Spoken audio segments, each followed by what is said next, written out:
Jumpa lagi Scan bersama Bung Firdaus Ilyas. Dan juga Bung Meldi Rendra. Apa kabar Bung Meldi Rendra? Ini menjelang pemilu-pemilu ini kan bikin kita nggak hanya ini merusak topik-topik kita. Kita jadi nggak punya pilihan topik jadinya.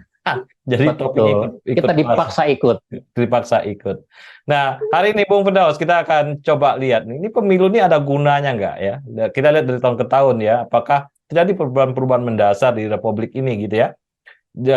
Supaya kita bisa menganalisis nih kalau pemilu nggak ada guna nih ngapain pemilu ya? Ini coba kita menjadikan ini edukasi buat para voter ya, para pemilih bahwa ini penting kontribusi dia ke situ dan dia harus memilih orang yang benar-benar dia yakin bahwa itu akan merubah bangsanya. Kalau dia tidak merubah, dia stuck gitu ya. Ekonomi tumbuh 5, 4 gitu, tidak bisa 7, 8 karena ke depan kalau perubahan pertumbuhan ekonomi tidak 7, 8 gitu, kita terjebak dalam ekonomi kelas menengah ya. Ekonomi pendapatan Betul. menengah, Bung Firdaus. Nah, ini yang perlu catatan penting dari ekonomi juga keterbukaan ya, keterbukaan berbicara, kebebasan dan juga keadilan dalam hukum. Nah, ini poin-poin penting bahwa pemilu harus memberikan impact terhadap hal yang demikian, Bung Firdaus. Menarik Bung Meldi. Jadi kebetulan buat sahabat Scan kita bukan bagian dari kampanye atau sosialisasi KPU gitu ya. Ya, Pentingnya pemilu harus ikut pemilu. Tidak, kita harus punya landasan dasar sendiri, landasan rasional kenapa kita ikut pemilu. Dan kita coba ulas itu. Jadi kalau kita lihat, kalau kita punya harapan, kita punya persoalan, kita punya keinginan, tentu kita ingin berubah gitu ya. Dan salah satu mekanisme dalam negara besar, dalam negara yang plural seperti Indonesia, caranya bagaimana? Ya dengan memilih pemimpin. Nah, pemimpin itu dipilih lewat apa? Nah, kalau kita masih sepakat menggunakan mekanisme demokrasi gitu ya, artinya lewat pemilu oleh rakyat yang memilih pemimpinnya begitu. Jadi itu salah satu kenapa pemilu tetap menjadi salah satu mekanisme dalam regenerasi kepemimpinan, dalam membangun cita-cita, dalam membangun perbaikan atau kemajuan berbangsa dan negara.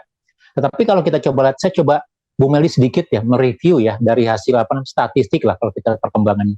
Nah, sejak pasca reformasi kita pertama kali menggunakan pemilu oleh rakyat, presiden itu sejak 2004 sampai terakhir 2019 dan 2023 masih menggunakan pemilu langsung oleh rakyat. Jadi belum dipilih, bukan kembali lagi kepada pemilu oleh perwakilan begitu ya, yang notabene sekarang juga sedang digadang-gadang oleh kelompok ya saya pikir dia elit DPD ya gitu ya. Nanti pemilunya oleh anggota MPR aja, nggak usah oleh rakyat lagi begitu. Nanti perdebatannya panjang. Tapi kalau kita lihat misalnya dari 2004 sampai 2019 gitu ya, ada tendensi gitu ya, partisipasi publik itu ya naik turun Bu Meli. Tahun 2004 itu partisipasi publik dari hak suara gitu ya, itu hampir 79%. Tapi 2009 menjadi 74%, 2014 agak turun di bawah 70%, 69% tepatnya. Dan 2019 ketika pertempurannya makin kencang Bu Mel. Jadi kalau kita ingat 2019 ya, kita harus ganti, kita harus begini segala macam. Ada yang sudah ikut capres sebelumnya tidak terpilih, kita harus ikut mobilisasi massa dan segala macam. Partisipasinya tinggi, hampir 82% gitu. Dan ini menurut saya juga menjadi satu catatan dalam kita di dalam pemilu bahwa partisipasi publik itu menjadi sangat penting di dalam mendesain, menentukan kira-kira tidak saja siapa yang kita pilih, tapi juga kira-kira dalam program atau agenda-agenda pembangunan gitu. Nah, jadi kalau lihat dari itu, begitu. Kemudian kalau kita baca dalam berita-berita sebelumnya, begitu, bahwa ternyata kelompok terbesar pemilih kita. Jadi kalau dalam tadi Bu Meli sudah katakan, kita ingin mengejar melepaskan dari middle income trap, kita ingin menjadi negara maju 2045, dan negara maju salah satu propernya adalah bonus demografi, dan bonus demografi kita itu ditopang oleh generasi berusia produktif, berusia muda, itu generasi Z dan milenial. Dan kalau kita proporsinya itu hampir 56% dari keseluruhan voter kita untuk 2024 nanti. Artinya apa? Orang-orang yang punya semangat, punya inovasi, gitu ya. Tetapi itu harus bisa diakomodir dalam program kerja, dalam kepemimpinan, dalam agenda-agenda pembangunan, Bu Meli. Jadi itu yang menurut saya juga menjadi salah satu titik strategis. Kenapa? Gitu. Kalau kita ingin melanjutkan pembangunan, memperbaiki pembangunan, bahkan merubah sesuatu, maka mau tidak mau, gitu ya, kita harus melalui mekanisme pemilu. Walaupun sekali lagi kita juga berikan catatan nanti kira-kira pemilu seperti apa yang menghargai kebebasan tanpa intervensi dan segala macam. Jadi itu mungkin kalau kita lihat titik strategis pentingnya pemilu sebagai salah satu wahana untuk tetap membangun cita-cita kemajuan berbangsa dan bernegara, Bu Meldi. Ya, setelah reformasi mungkin udah 25 tahun ya, proses demokrasi pasca reformasi ini berjalan, Bu Firdaus, dan setiap pemilu terjadi gimmick-gimmick ya yang harusnya menjadi pelajaran bagi masyarakat, mana yang gimmicknya palsu, mana yang benar-benar menyatakan ini untuk kemajuan. Ini adalah menjadi sebuah pengetahuan yang harus ada di masyarakat, Bung Firdaus.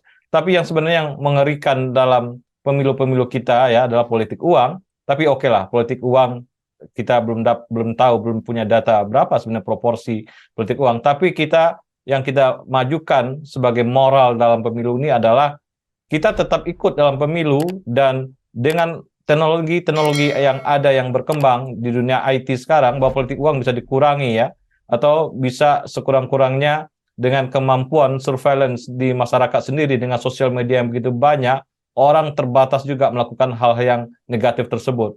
Sehingga demokrasi kita ke depan akan lebih baik. Tapi yang berbahaya dari demokrasi ini adalah demokrasi komplotan ya. Demokrasi orang-orang tertentu di elit yang berkomplot, tidak memberikan ruang kepada partisipasi publik, tapi dia membatasi ruangnya dengan berkomplotan, sehingga pilihan-pilihannya tidak di sana, tidak pilihan A tidak bagus, pilihan B juga tidak bagus. Ini yang berbahaya sebenarnya.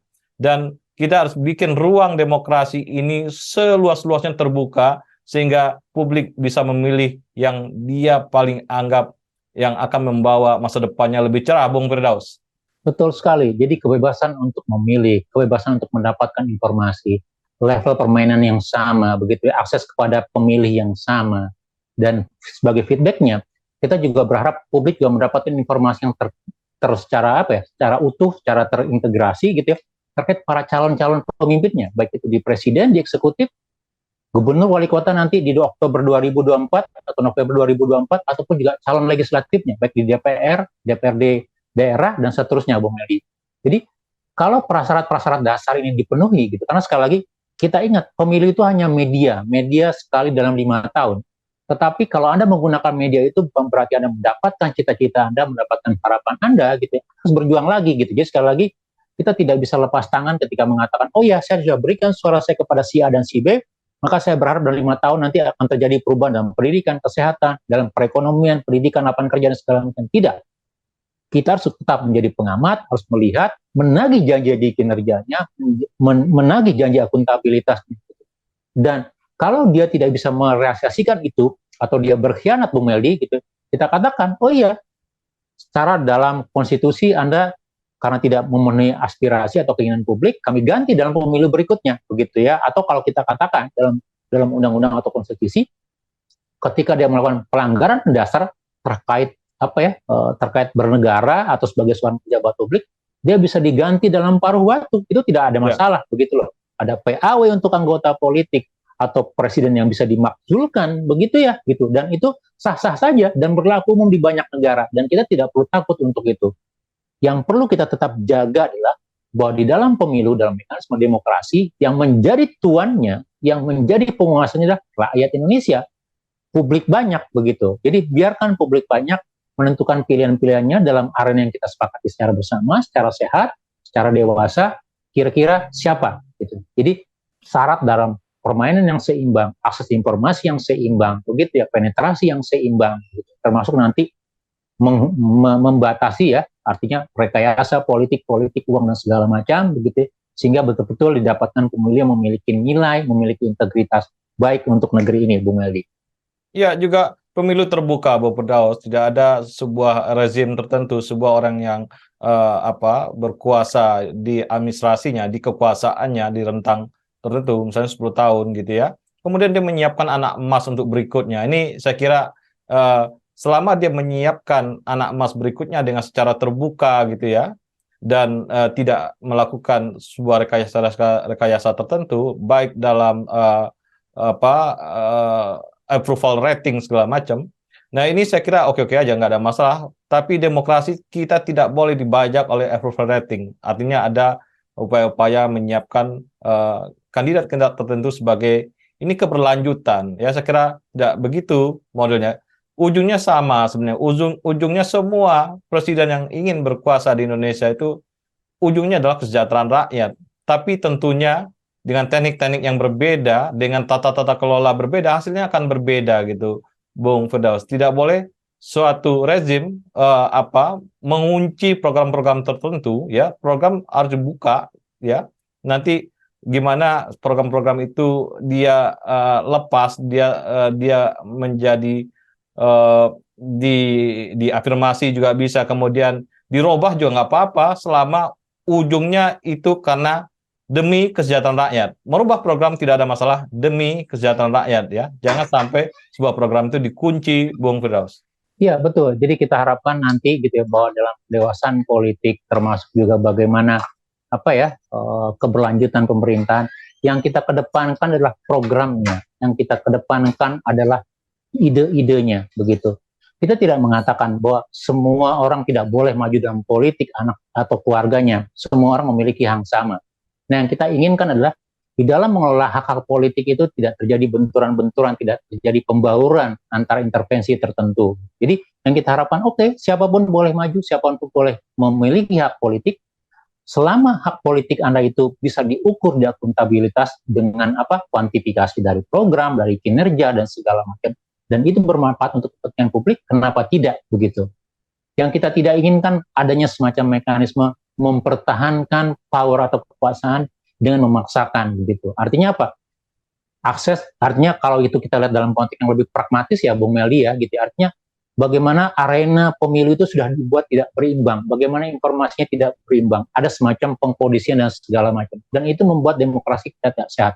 Itu yang kita tentang, itu yang kita tidak bisa terima Bung Meldi. Jadi selama orang bisa mengedepankan cara-cara bermain yang fair, yang jujur, siapapun nanti yang dipilih oleh publik, ya terlepas dalam konteks kedewasaan politik begitu, itulah mekanisme yang kita katakan sebagai bagian dari legitimasi kepemimpinan atau penguasaan Bung Meldi. Jadi kita tidak ingin semacam kan power tend to corrupt ya. Kalau orang yang terus mempertahankan kekuasaannya dengan cara bagaimana? Ya dengan cara korup akhirnya gitu. Karena korupnya itu korup kekuasaan, korup resource, korup dari kewenangan dan segala macam. Dan itu tidak inginkan terjadi untuk konteks Indonesia.